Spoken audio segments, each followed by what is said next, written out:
Welcome, everyone, and thank you for joining. I'm Michaela Clauser, the Director of Producer Education here at NCBA.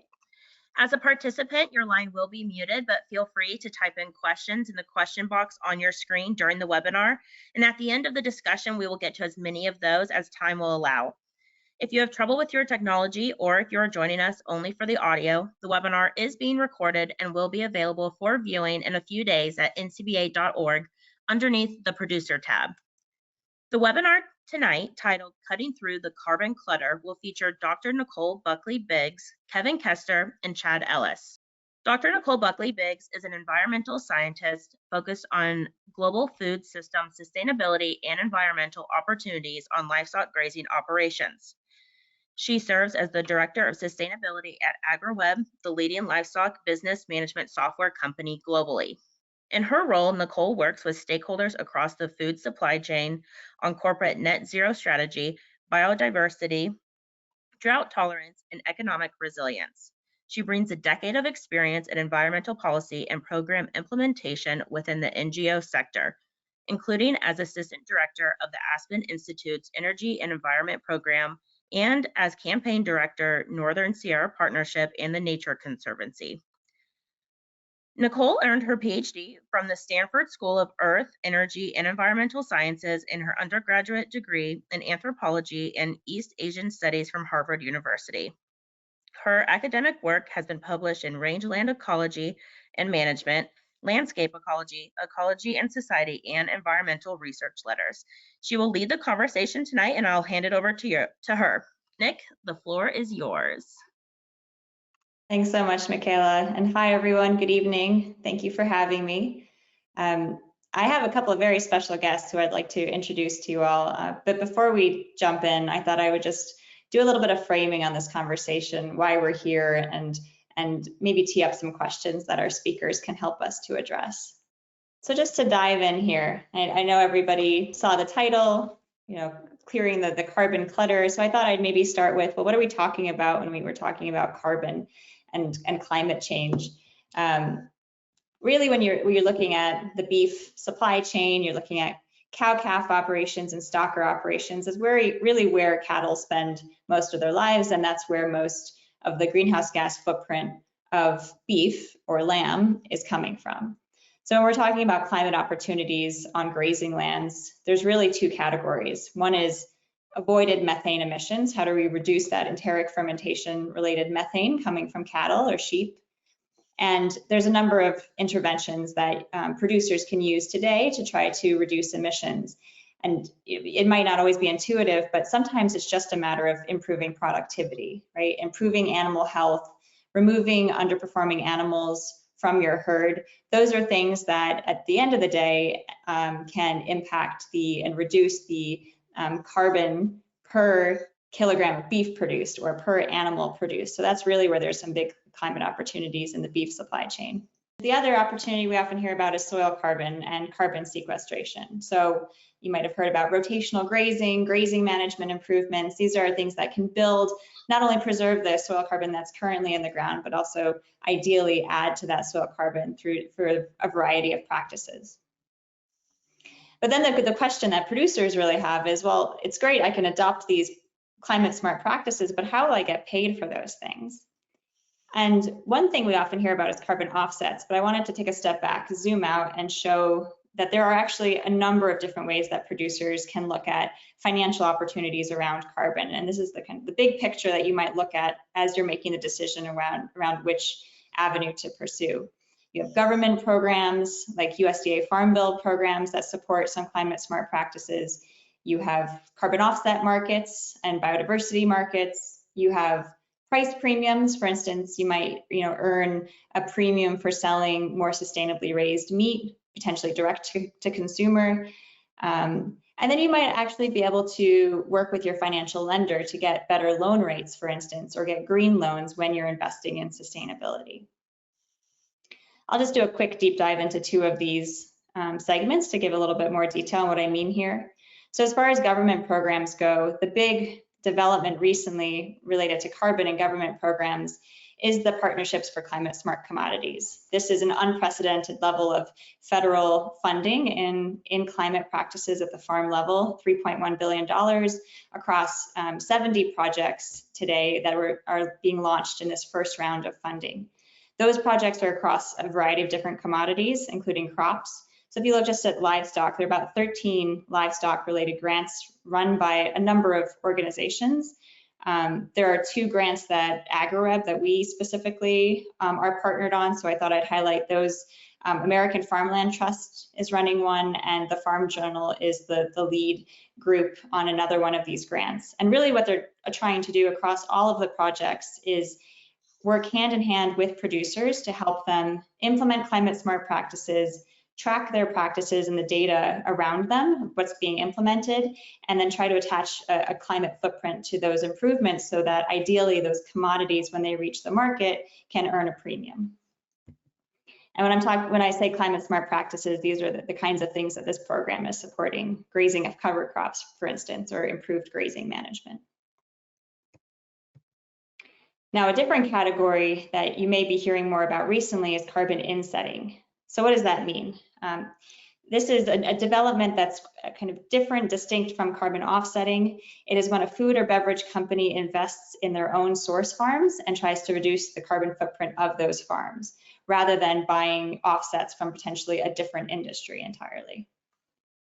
Most of the major food and beverage companies today are setting climate targets, and their plan for achieving those targets is using carbon insetting methodologies, whereby they need to identify the footprint of their own supply chains and start to invest in projects at the farm level to address those emissions. Now, when it comes to these corporate net zero programs and climate programs, what they will need to have for reporting is farm level data. And this is the first time this has happened, where they'll need farm level climate data. And when I say data, I really mean digital ranch records. It's basically things like stocking rates, how much feed, what type of feed is being fed to which animals, grazing movements, the types of things that, if you do have ranch records, that would be what you're tracking. Now, a key thing to highlight and to tee up this discussion is producers may not always be aware that they can either sell carbon offsets or they can sell low carbon beef through a carbon insetting project, but they can't do both. And the reason for that is that when you sell a carbon offset, you've sold the right to claim that carbon benefit to another entity, right? If you've sold the offset to a fossil fuel company or a technology company, they get that carbon claim, and you can no longer, as a cow-calf producer, attach that carbon claim to your own livestock, right, or your own land. And so it's a little bit of an either-or situation where you really need to look at what makes sense for your operation. So just a few things to think about. Carbon offsets, if you're looking at that kind of an opportunity, they're essentially a permit to pollute. It is an offset is 1 ton of carbon equivalent, and that's sold to a company. They get to write that carbon off their books in exchange for you as a producer having changed something on your property. The benefit of that approach is there are already carbon offsets being sold today. There's a voluntary carbon market that's functional. It's something that you can start tomorrow if you were interested in participating. That's not to say there aren't issues. There are significant issues around the market that are still being worked out. How do you prove that the carbon stays in the soil? How do you know that the project really, that the offset itself made a difference in terms of what happened on the ground? That's additionality. So some of the criticisms around rigor are still being worked out. On the other hand, you have this low carbon beef space, or these companies that need to address emissions in their own supply chains. This is companies investing in their own source farms. The benefit over carbon offsets is that the carbon claims are staying within the livestock industry. And so the industry can start to show progress towards climate commitments and communicate that to the public, rather than giving those benefits to other industries. The downside of this approach is we've yet to see how much the food and beverage companies are going to pay farmers for adopting climate smart practices. And that, I think, will start to be seen in the next year or so. But it's a little bit of a waiting game as that shakes out. One thing I'll just say is that, before we jump in, is that AgriWebb, every year we do a survey of hundreds of producers of grazing operations around the world. As a global company, we want to hear from producers, in Montana, in Scotland, in Australia, to understand what they're seeing, what their concerns are. And we asked them recently when we surveyed them, what are they doing on carbon? About 50% of the respondents said they're waiting. They're kind of waiting to see what happens on carbon markets. They're not quite sure what to do. And I think that's not necessarily a bad thing, right? People are seeing risk. They're seeing that these big decisions out there. And so I'm hoping today that my two guests, our speakers, can help to shed some light as people are thinking about this, navigating this space of what really makes sense for your operation. Everyone has a different situation, and I think having more information is always a good thing to inform that decision making. So I hope that it helps to tee up this conversation. And now I'm just thrilled to introduce our two speakers. I have Kester here and Chad Ellis. Probably a lot of folks on the line already know these two, but I will just do a quick bio in case you don't. First, Kevin is a 5th generation rancher. He's based in California. His family runs a yearling cattle stocker operation, an Angus-based commercial cow-calf operation, and they also farm wine grapes on their ranch. Kevin served as the president of the San Luis Obispo County Cattlemen's Association and also the California Cattlemen's Association. He's on the board of directors, as we were just chatting about, of the Global Roundtable for Sustainable Beef. He's also served as president of the National Cattlemen's Beef Association. We're just thrilled to have you, Kevin, and your wisdom and experience at the table. And then my second guest is Chad Ellis. Chad has a family cow-calf operation in Texas, and he's the CEO of the Texas Agricultural Land Trust. He's also just this next week stepping into the role of chair for the U.S. Roundtable for Sustainable Beef. Chad has served as chairman also of the Ecosystem Services Market Consortium, which I'm hoping we'll talk a bit about today, ESMC. And he's the founding chair of Trust in Foods, Trust in Beef program. He previously worked with the Noble Research Institute and with USDA NRCS. So welcome, Kevin and Chad. Great to have you both here. Glad to be here. Yeah, looking forward to the conversation, Nick. Yeah, great. Well, maybe let's just jump right in. I'm going to start with you, Kevin, and ask if you could maybe share just at a very high level what you're seeing in the carbon market space. What do you think the big trends are that folks on the line should be thinking about? Sure. Well, good evening, everybody. It's a pleasure to be here. And Nick, I thought you did an outstanding job on your initial presentation outlining just kind of how things are as you see it. And I agree 100% with your slides and your comments. For the last few years, we repeatedly, from the rangeland side of things, call the carbon markets and possibilities like it's the wild, wild west, because there's really the weight game that you were referring to in your polling with producers. I think it's very accurate. In fact, I think it's probably in the U.S. higher than 50% of people waiting to see what develops in the markets. In my experiences, I've served on some advisory boards with carbon research and markets, and for rangeland, I think the primary point is that we are behind the research and development of pilot programs for carbon sequestration and other programs like that, because most of the dollars right now are going into the farming side of things, because that's kind of the low-hanging fruit for research and measurement and the cost of doing that, and more acres. And so I'm looking forward to the future to where we're developing more pilot projects in the Midwest for prairie grasses and other things, and maybe get some more research developed and pilot projects in the West on ranches. And then, because every region is so much different, Southeast, Midwest, Far West. So right now, I am in the waiting game.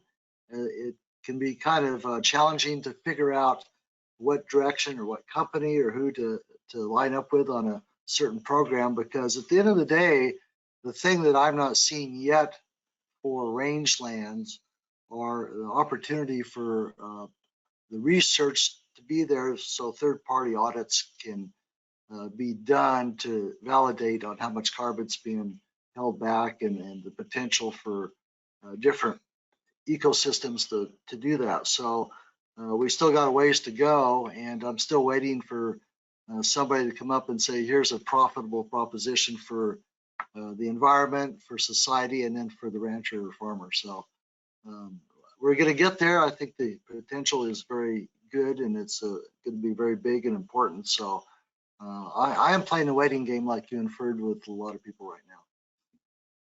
Well, thank you, Kevin. That was a great teeing up. And I want to circle back with you on the pilots and what is happening today around research that you're seeing, or what some of the holes are that need to be addressed.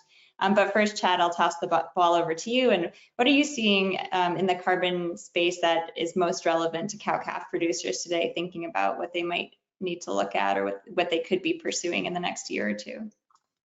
Yeah, Nick, I think, we're definitely seeing the same thing. I think you're 50%. It's probably conservative number, as Kevin said, too. And I think Farm Journal did something similar, and they were 70 plus. For one thing is, in this space, it's changing every day. And that's the hard thing from a producer, is how do you stay up on this ever-changing marketplace and what's available? And confusion, it becomes, very much, confusion happens. And so one of the things that we started at Texas Ag Land Trust was trying to become a trusted hub, so we could help landowners kind of think through it again, right? What's your goals and objective? What are the different marketplaces, and help them, help with those questions. One of the key things, Nick, that we put together was a 101 carbon kind of publication that were just key questions to ask, because you don't know what you don't know. And that was the one thing to kind of help them kind of guide through as they were, thinking about these opportunities. Is it right for them? Do they want to hold back or wait? Or, more importantly, who's the right partner for them? I think what we're seeing is more and more opportunities. At the same time, they all bring something a little different, which is good. Because it gives us options as landowners to find the right one and the right fit. But there's still a lot of unknown, and I think the science side is definitely, as Kevin mentioned, on the rangeland and the grazing side is, we're further behind.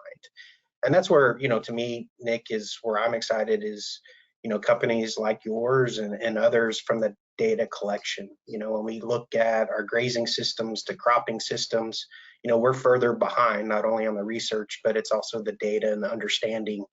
And that's key for us.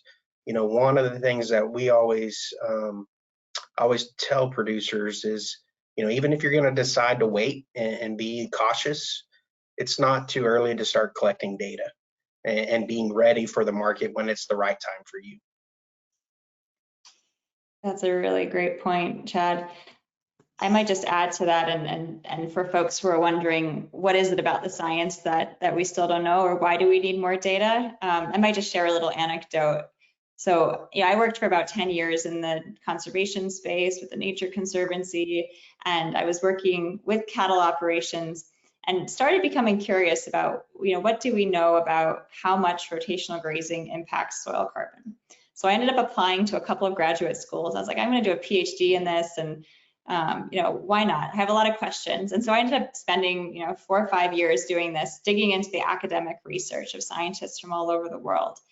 And one thing that really surprised me was how much is still unknown around the dynamics of soil carbon cycling, and specifically, if a rancher changes practices, how much really is it going to, how much can we predict how much it'll increase soil carbon?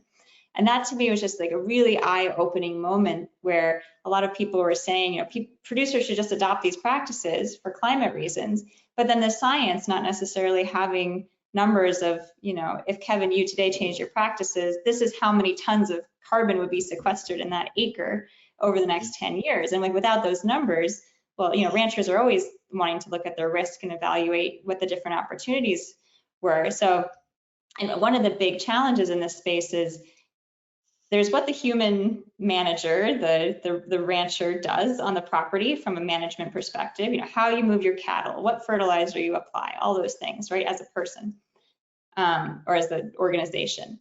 But then there's all these kind of environmental factors that can also influence soil carbon. So you have the person trying to influence soil carbon, and in the middle you have all this messy stuff that's like precipitation and soil type, and there's environmental factors that are totally outside of your control as a rancher, and yet they tend to have a stronger impact on soil carbon than anything that a person does. And so everybody's probably familiar with this, like the impact of drought, right? The changes in precipitation over time in semi-arid rangelands that are used to changes in rain. That's one of the characteristics of where most cattle graze today.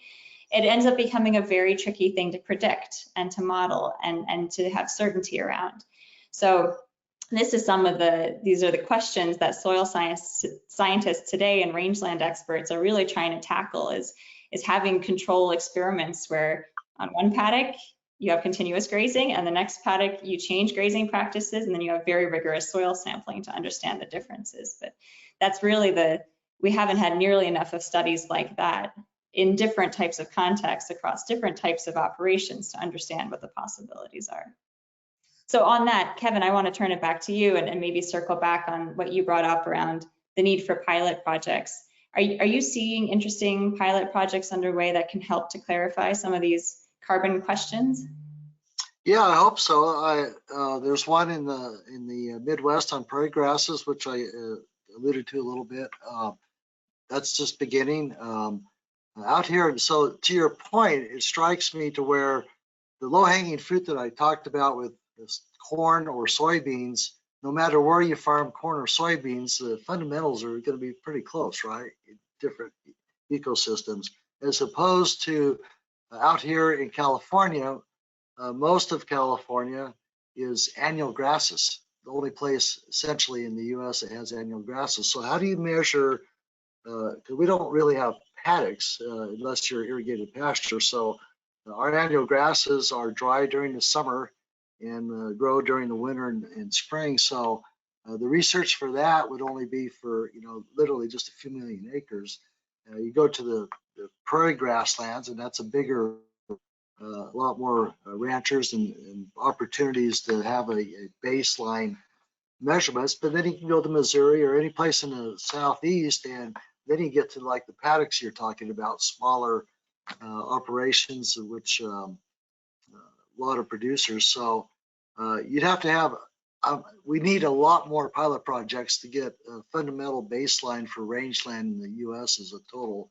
And we just need to get moving on that and try to see if we can get grants and different pilot projects going, because yeah, we might have 5 or 6 or 8 or 10 pilot projects in the next couple of years to have a baseline started, but we need much, much, much more.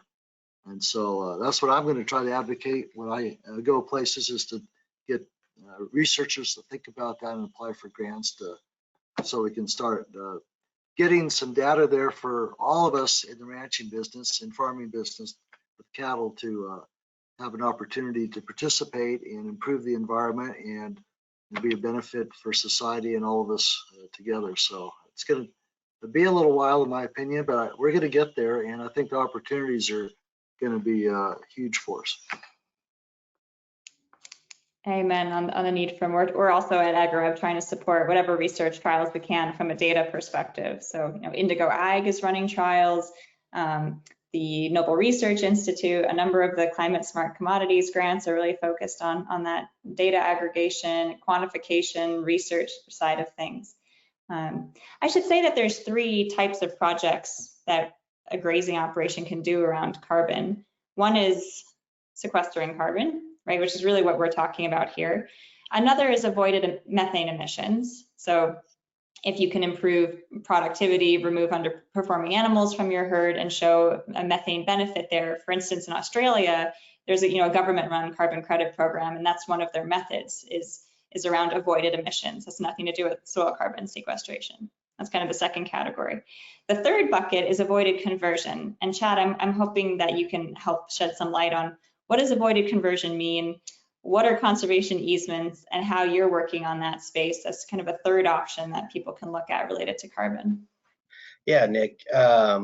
So avoided conversion to cropland, or to grassland, is really looking at a protocol around carbon, looking at these areas where we've converted grasslands to croplands. And so what we're trying to do is really, in that protocol, is trying to keep grasslands grasslands.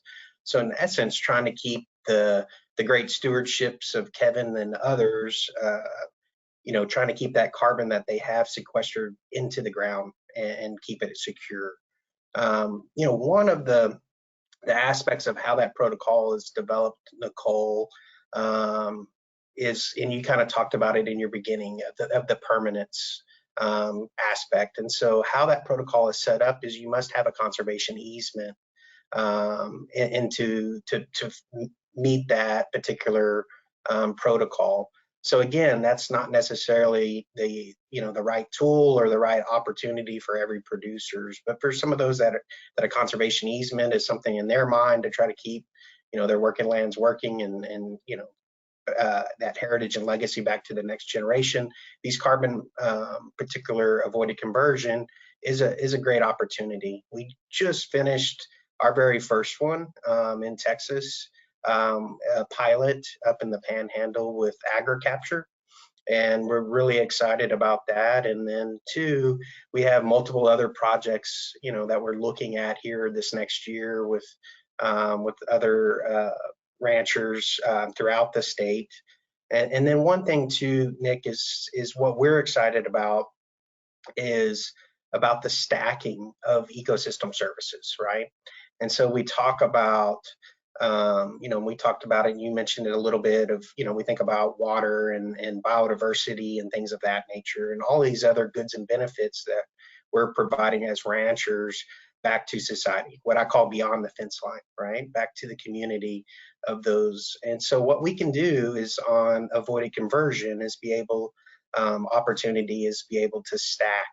And so in essence, you could get paid for that avoided conversion, get paid for that aspect, and then look at adding on top of that a carbon sequestration that we had been just talking about, and getting paid for the additional carbon stored from that. So it's just another way to, you know, stack value to the services and the land stewardship that's being done. What does that look like, Chad, if somebody does a conservation easement and they also want to try doing an offset project based on carbon sequestration? What do they sign up for? What would you recommend they look at? Do they have to keep different types of records between those two projects? Could you talk about those aspects? Yeah, so really when we think about the conservation easement and the easement, the contract itself, one of the main things, Nick, that is kind of required in that conservation easement is sort of a sod busting criteria. So you're not going to be able to in the future be able to plow up that grassland and turn it into a farmland or things of that nature. So that is some restriction that is, you know, part of that agreement. And then some of the things is like you mentioned, looking at is, you know, number of cattle you're running, some of the, you know, overall operation, just high level, but nothing that's going to be out of the ordinary or take a lot of time from a landowner perspective or operator of collecting data to provide that for the overview. Mm-hmm. Okay, great, thank you. We've talked a bit about carbon offsets, but I think it would be interesting now to turn maybe more to carbon insets. And I wonder if we could dig in a little bit into the Ecosystem Services Market Consortium. I know you've both been involved in different capacities. So Kevin, maybe I'll have you actually start. If you could share a little bit about where ESMC started, or as a producer involved in that effort, what did it look like, and how is it different from the carbon offsetting approach? ESMC, I got involved. They have a producers advisory circle made up of farmers and cattle producers. And so I've been engaged with that for about the last 3 years. And it gives us an opportunity to provide feedback and information flow to for grant writers and companies and NGOs that want to be in this space.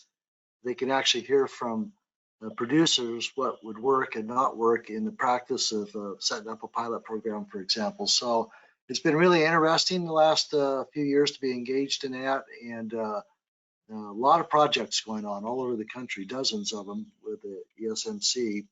And, there's a handful of rangeland or cattle related research projects. So myself and a couple of the other people on this advisory board are kind of making sure we keep the cattle and ranching part of it engaged to where the farming just doesn't, because that's where all the most of the dollars are going, like I said earlier. So it's been really eye-opening for me to see the research in the pilot projects, and so we just got to keep our pedal to the metal and get researchers to apply for grants and develop projects to where it can benefit cattle ranchers in the future. So that's why I'm engaged in advisory boards like that. And I would like to give Chad a plug and everybody listening.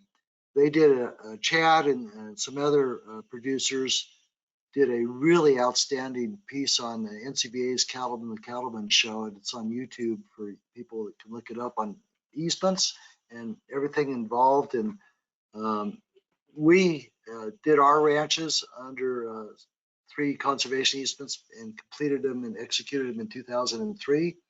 We worked on them for almost 4 years to get it right for us. And so everything on this Cattleman the Cattleman episode on conservation easements just hit home.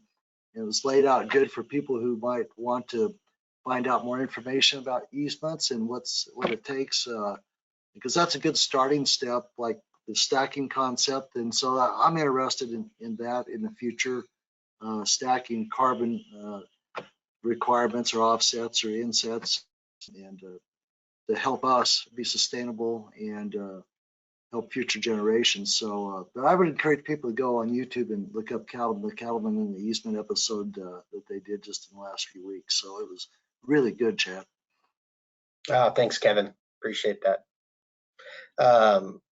Maybe to add a little bit, Nick, to talk, your question around ESMC and some of that work. And, I've been part of ESMC from the very beginning. Kind of my time when I was at Noble Research Institute and us trying to, develop ESMC. And so, one of the things that came about was, we wanted to look at, through a lot of these meetings was sort of what I call good, the bad, and the ugly, right? Why have some of the carbon markets failed in the past, and where are the barriers in the glass we need to break to make this thing work, especially for, through the producer's lens, right, to make it work. And so we kind of went through, many years of trying to put this thing together. It has been a slow process. And one of the things that we wanted to do is make sure when we got to the end that it was, we'd gone through everything. It wasn't a fly-by-night and it not work. And one of the things that when we think about in the past and some of the past carbon markets, Nick, some of the philosophies is really smart people, scientists get in a room and they develop a protocol, right? They put it out for scientific review, it gets published, and then it gets to Kevin's hands on the ground. And then guess what? It just doesn't quite work in real life. And so that was one of the things that we wanted to break glass in that process of, okay, let's develop the protocol. Then let's pilot the protocol and test the protocol on the ground. Let's get feedback from the producer, either farmer or rancher. We adapt that protocol and then we get it published. So it was a little bit different process, a little bit longer process, but I think in a good way, the right process to just know we had everything kind of figured out once we hit the marketplace. And then to Kevin's point, one of the other aspects is really looking at regionality, right? Every region, we may have the same concepts in the way, principles of how we implement that practice, but we have different enterprises and different things, soils, things of that nature, climate.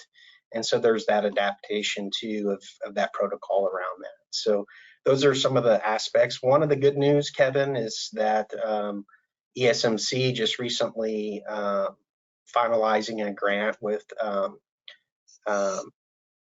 FAR, Foundation for Food and Ag Research, and a lot of that money is going to be going to grazing lands and research on grazing lands and looking at partners and outside to help us kind of move the needle a little bit faster, as you said.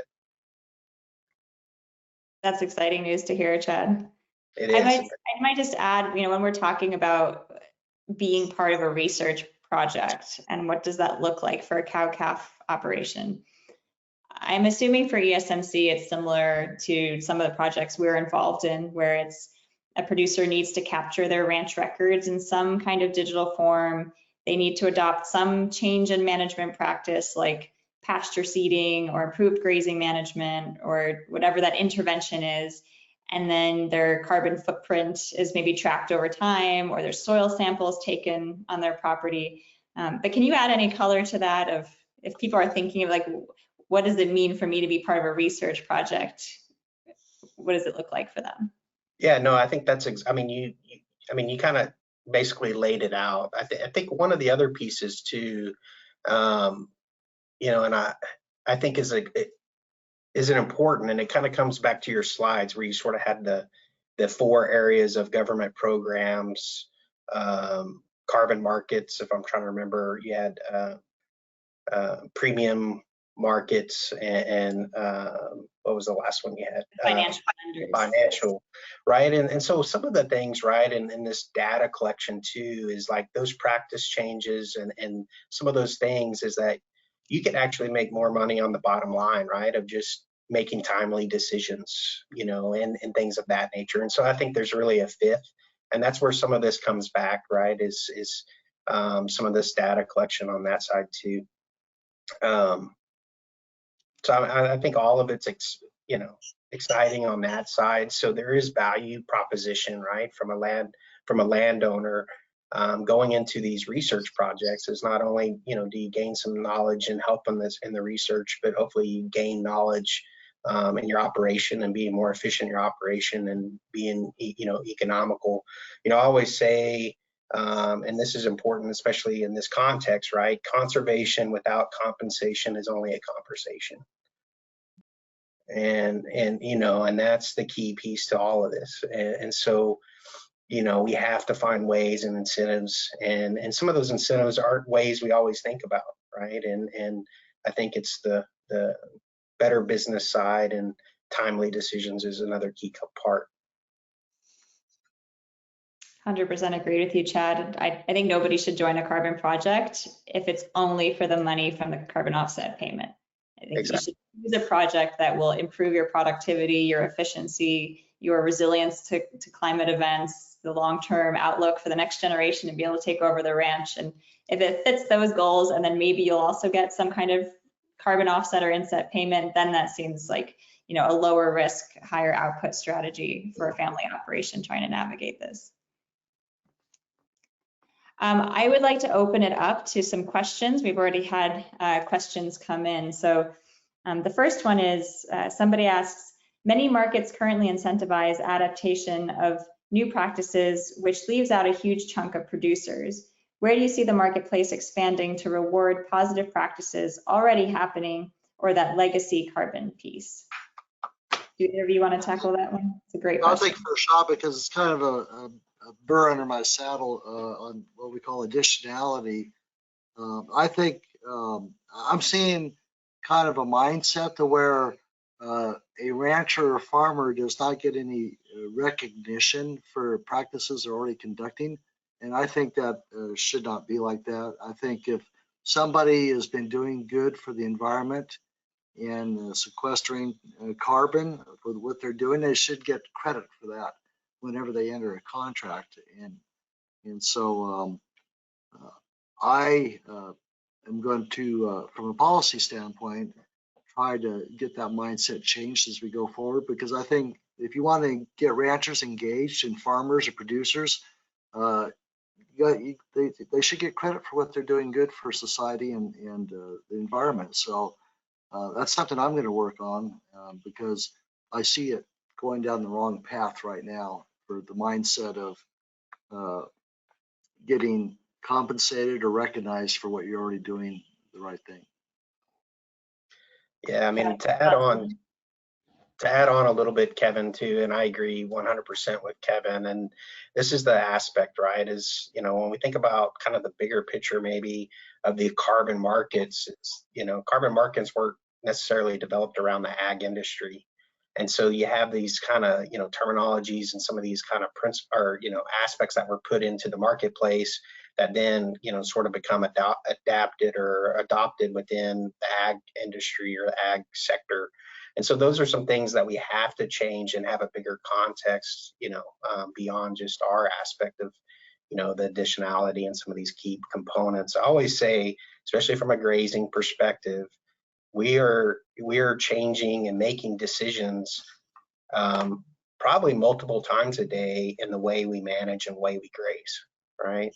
It's not like a cropping system where we plow, we plant, and when we wait for the next, to put it out. I mean, we're making decisions every day and how we do that. So that additionality kind of goes out the window when we think about, from that aspect. And so it's something that we definitely have to address.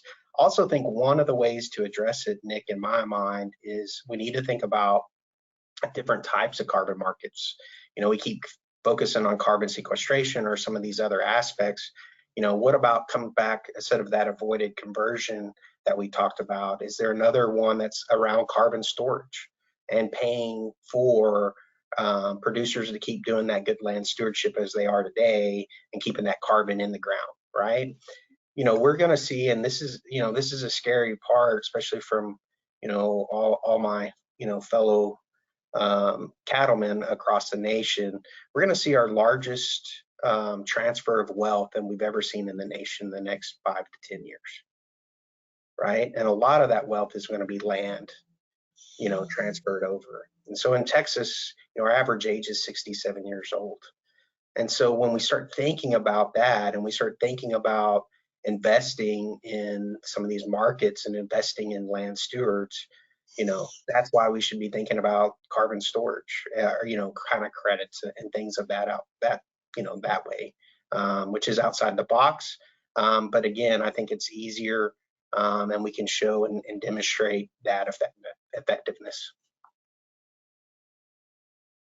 It's a great point. Actually, there's a comment that came in earlier that builds on what you just said, Chad.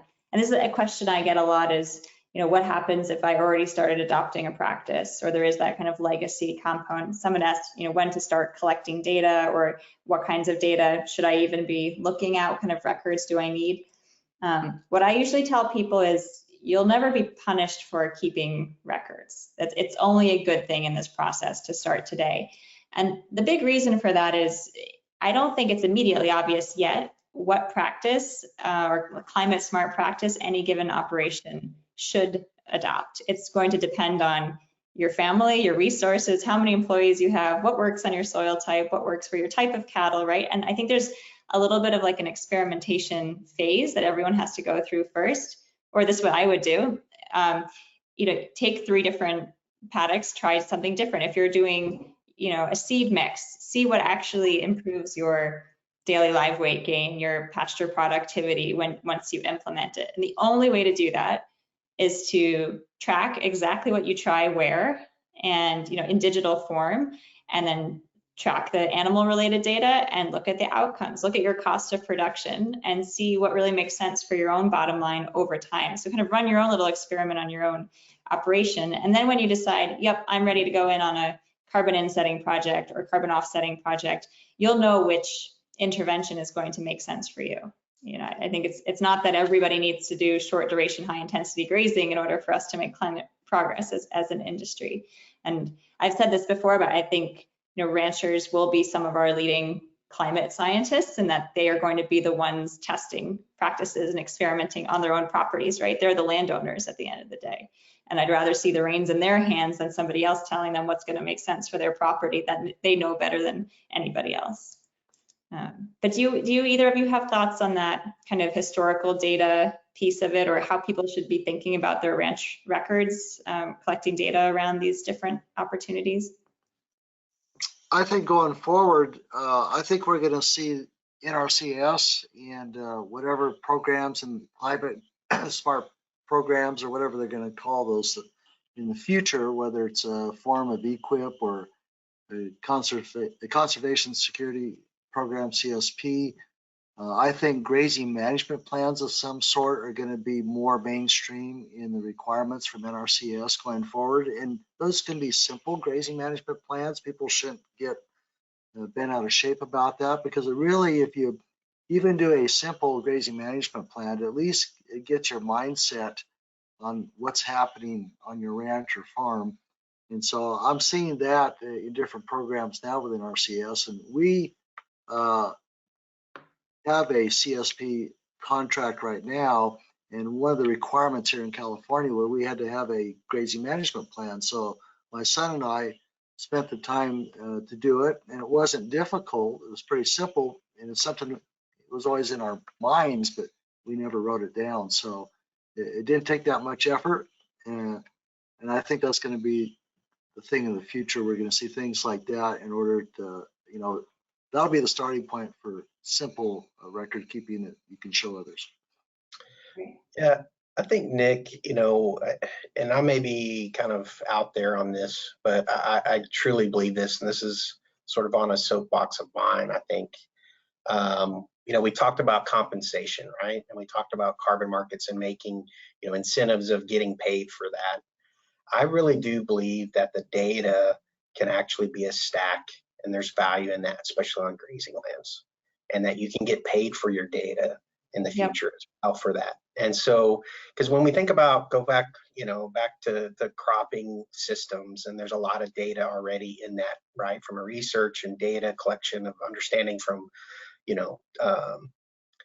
technology and tools and things of that nature. And as we start moving into this space and we start getting more and more, technology and things going forward, what lacks, right, is the data on these systems. And so if you have that data, it's valuable, and so I think those are some key things, and some things I want to caution people, and we think about on some of these marketplaces, right? And when you go to enter a contract, whatever it may be, there's those key things that you need to look for, in that contract. And first off, I'm going to highly recommend that you better have a lawyer look at things, right? Just as you would oil and gas, anything of that nature. But one of the things that you need to understand and see and make sure is in that contract that you still own the data moving forward, that not the new company that you're signing the contract with owns the data, because that data is valuable. So I'll just kind of pause there to to get to more questions, but I do believe it's never too early. Again, there's value of just making better decisions and making more money in those decisions that you'll gain today on their operation. But then I also do believe that data is monetary in the future. I couldn't agree more with you from the conversations we're having. I think it's really important not only to know the value of your data, which when we mean data, we mean like what's in your notebook, right? That you need to, once you digitize it, that's data, but it's really like your livestock movements that are in that notepad that might end up in the laundry or in the back of the pickup, or you just dropped it somewhere by accident. Like the second you digitize that, then there's value in it. And you owning that data is so important so that you can decide where you want to leverage it for potential revenue opportunities.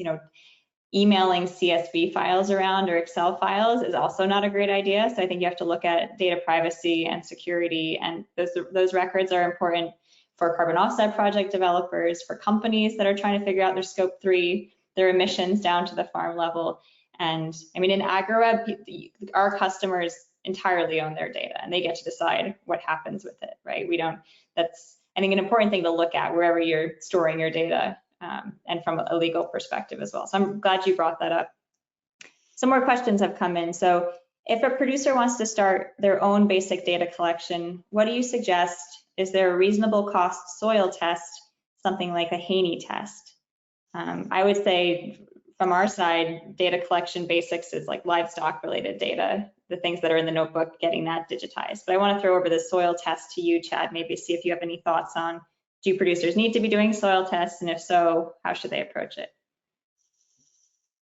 Yeah, this is a tough one, right? And this comes back to some of the science aspect is, how many soil samples do you need, and how much is enough? And that's some of the aspect, and it's hard to, if you're just going to be paying for this on your own, what is enough? I would say, you know, if you could do just a regular soil samples and then the Haney, if those are going to help you, especially in, you know, decisions and kind of baseline from that aspect. But it's kind of, it's hard to, you know, in my opinion, Nick, of, you know, how many core samples, when we think about core 3 foot long, you know, deep carbon kind of samples are very expensive. And is there enough value there? I don't know. It's a tough one. It's a toss up. I think in my mind. I'd like. It depends what the purpose of a sample. I mean, not everybody needs to do an actual soil sample core to get information. Right. We use for our grazing management plan, we use USGS soil maps, and that can be very valuable, and it doesn't cost a thing. Right. So I mean, it's a starting point for basic things, unless you're doing something specific for a grant or a requirement of something you signed up for, then that's different. But you can get a lot of information just out of the soils, government soils profiles. All right, we've got a lot of questions, so I'm going to keep going through as long as we have time for. What if a rancher has already entered into a conservation easement? Can he or she participate in the carbon offset program? Maybe Chad, I'll lob this one to you.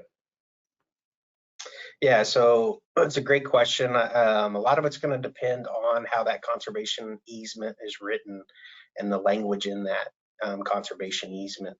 So the way from a TALT perspective, we always kind of open it up, or we open up those ecosystem service markets are there for you to take advantage of.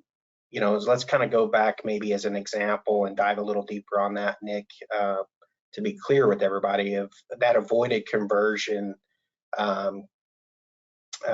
contract or carbon market, like I mentioned, that has kind of that you can't plow and things of that nature. If you have that in your conservation easement already, then you're not going to be eligible for that. But if you don't have some of that language in that conservation easement, you could be eligible for one of those markets, and it's just amending that conservation easement, and it would end up being, in essence, a practice change of saying that you aren't able to plow, that you're going to keep the grasslands.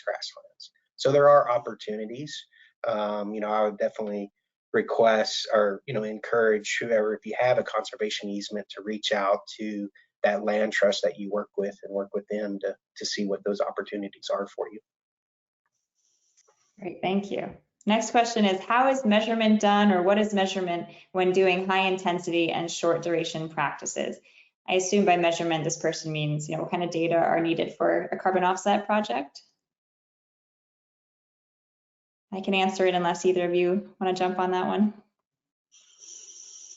So one thing that we're working on now is a project with Indigo Ag, an offset project developer, a company that's been focused on the agriculture space.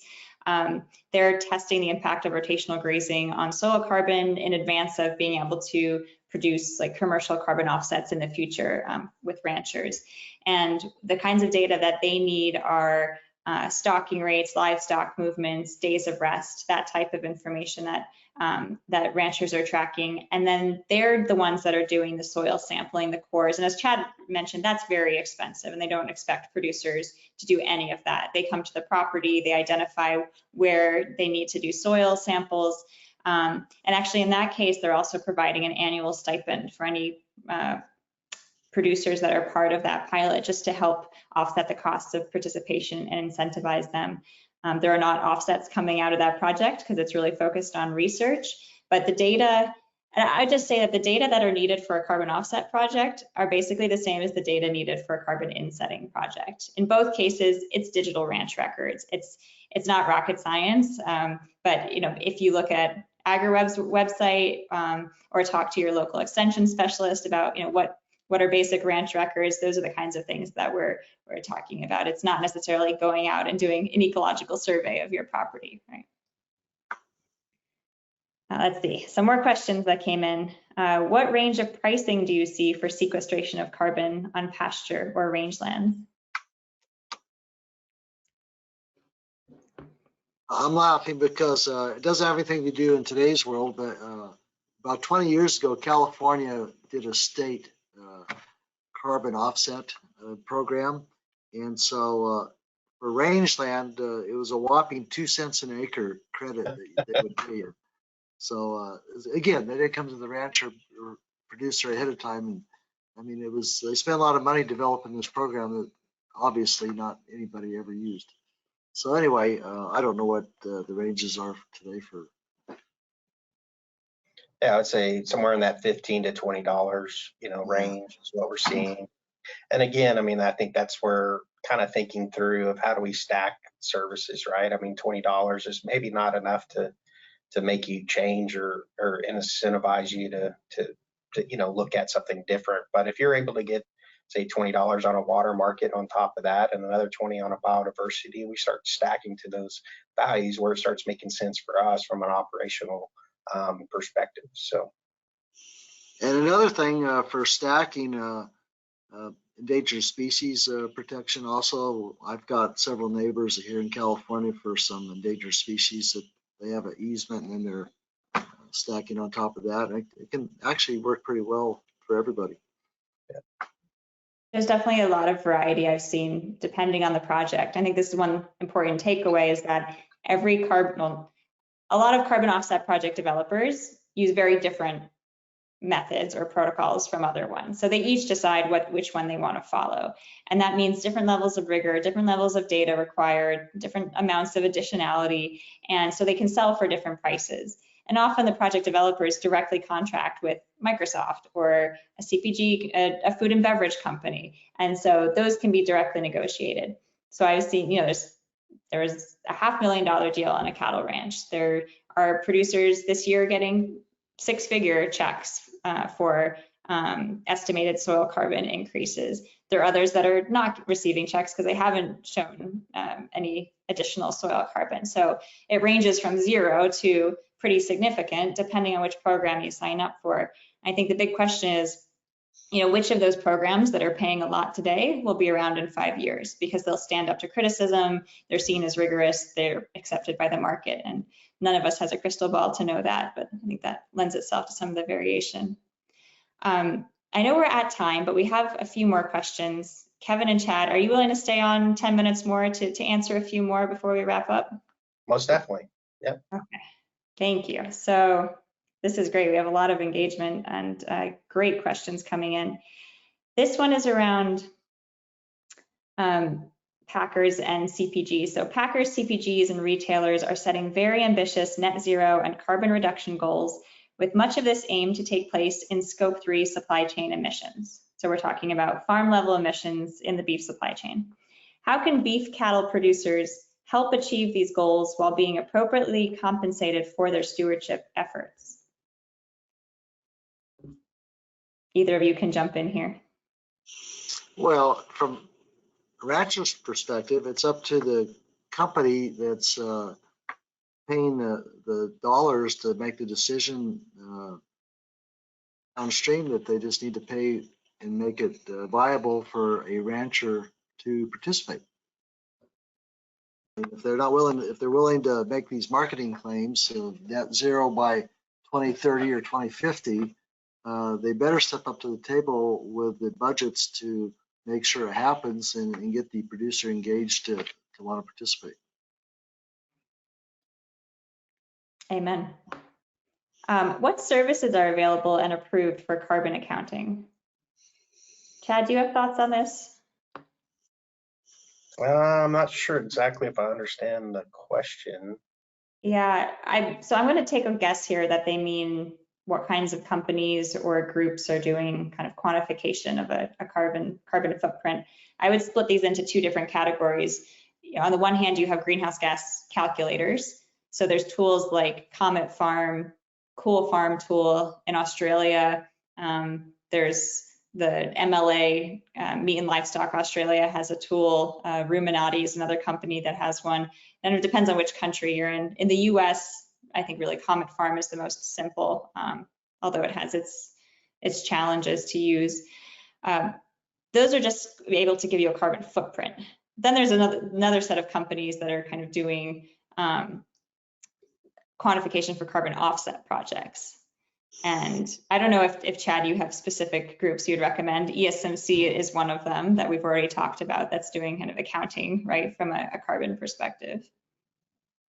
Yeah, so I mean it's some of the companies, have their different protocols. I think, as you mentioned, different models, right, and carbon models, as we talk about, of D&DC model, and there's some of that accounting components in there too. So yeah, I don't know how more to dive into it. It could, that's the thing, right? And this is where we get at, is that this work, and as you mentioned, every protocol, every little marketplace is different, and it's complicated. And so you kind of got to know from each one what's there to kind of dive in a little deeper. Right. No, agreed. Another person asks, is the carbon market tied to private land only, or would it include state and federal land, lease land? So could you do a carbon offset project on public lands? Yeah, so there are some, I think, projects and pilots looking at public lands and how can public lands be part of that. I think there's, even some state lands that are leased for grazing as well. Like here in Texas, UT lands, 2 million acres that are all leased out for grazing, and then it becomes, maybe another step in the process, right? Is who gets that funding, who gets that money, where's all that, cost, who gets what? Does the state get their share, and what is the leasee that's actually doing the work and increasing the carbon sequestration? What do they get? So some of those add another layer of, I think, a little bit of complexity and one extra layer in the process. But I do think there's opportunities in the future. We actually talked about that in the producer circle at ESMC about that, and I think there's opportunities, just like Chad said, in the future for that. Very interesting. We did have a question come up earlier. I want to circle back to this one, so we didn't get a chance to touch on it. This person asks, they say, many of our cattle operations have considerable timber on their grazing acreages. Can we identify a potential value of this timber contribution to the carbon sequestration value for ranchers? This kind of gets a stacking idea, I think, that you brought up. This was a little bit of a stacking and a little bit of, maybe a little complexity in there. So you have forested carbon projects, right? And so around the trees, and so on that aspect. So, could you, be able to get paid for the tree carbon, from that aspect, from the forested carbon, and then on the open areas that you are grazing in between, from a pasture, could you get it from a, soil carbon project? And it's another complexity. I think there are one or two, I know a couple of different groups that are looking at this and how can you stack this ability. But it's not as easy as it sounds, from the accounting aspect. So I'm wondering if we could maybe go around the circle here, and for producers who want to try doing something around carbon, I'd love to hear both of your thoughts on what should they do next? What's their first step, or who should they talk to, or what should they read? What do you think is most useful? What have you found useful and that you'd want to share with folks here that are thinking about, okay, so what do I do tomorrow? Kevin, let's start with you. Sure. So it depends what part of the nation you're in. Number one, outreach, I all the way from your NRCS office to your state extension office. Google things, go on the internet and see what you can find for projects going on. Just do everything, and I think a person could come up with surprisingly probably some pretty good information just by being active and doing outreach on all their networking, and then going on the internet and finding things. And so, like you said at the start, this is all in flux. Every day there's something different or new, but whatever you do, like Chad said, you got to be very careful and just use common sense, and don't get associated and wrapped up with maybe an entity that might not be here in a couple of years. So, and always have somebody check what you're doing, your legal advisor or whatever also. But as far as getting started in information, it's the wild, wild west still. So just be common sense use, be prudent, and don't commit to anything until you've done a lot of research. So helpful. Awesome. Chad, what are your thoughts here? Yeah, just kind of build upon Kevin. You know, there's a few podcasts, right, and individuals that I really like, and I always kind of send folks to, you know, Tiffany Dow Lashmet with Texas A&M. She's a legal kind of extension specialist. She has a lot of, you know, good materials out there. There's a really great resource for us ranchers that she worked on with the King Ranch Institute on the carbon markets. And you know, to me, you need to go to that. You need to listen to some of those podcasts with Tiffany. I have some podcasts on our, you know, Beyond the Fence Line podcast around all of these kind of questions, as well as another resource. And again, kind of just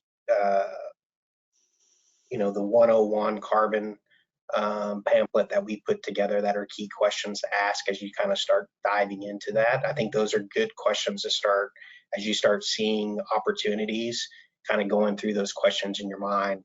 Do they, you know, and that'll kind of help you kind of those top tier ones, and we'll start moving up to the top that you want to engage and find out more about. Fantastic.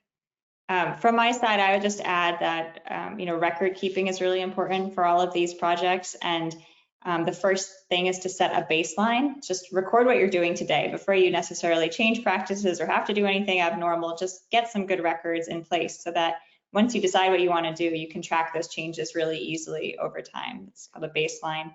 And also just echoing what you both said, you know, getting informed, getting educated. I'm publishing this month every week another post on LinkedIn around different aspects related to carbon offsetting, carbon insetting. There's others out there. I'm actually linking to some of the other resources in my posts. So, you know, really dig in, and there's a lot of exciting, interesting developments in this space. So I think in some cases, you know, patience or playing the waiting game, as we called it earlier, is actually a good thing. It doesn't mean that you're behind. It means that you're evaluating risk, you're doing what ranchers do, which is like have that long-term view, what makes sense for you, your family, your kids as they take over the operation. Unfortunately, that's all we have time for today. I really appreciate you two sticking around. If anyone is interested in digital records specifically, obviously I work with AgriWebb. We are offering anyone who attended or registered for the webinar a 25% discount on AgriWebb. I think our team will reach out with a follow-up email if you're interested in that. There'll also be a recording of this webinar posted, I think, on YouTube, so you'll receive a link to that. And if anyone has ideas for future subjects that we should cover in webinars or blog posts, other questions you want us to explore, please send them our way. You can reach me at sustainability@agriwebb.com, and happy for any ideas or comments. And just really appreciate everyone sticking around with us and all of the good questions. Hopefully everyone walks away with a little something new to think about over the days to come. So thank you so much. Thank you to Kevin and Chad and to NCBA and Michaela for organizing this fantastic discussion. Bye, everybody. Yep. Thanks, Nick. Always good to see you, Kevin. See you guys. Have a good evening, everyone. Take care.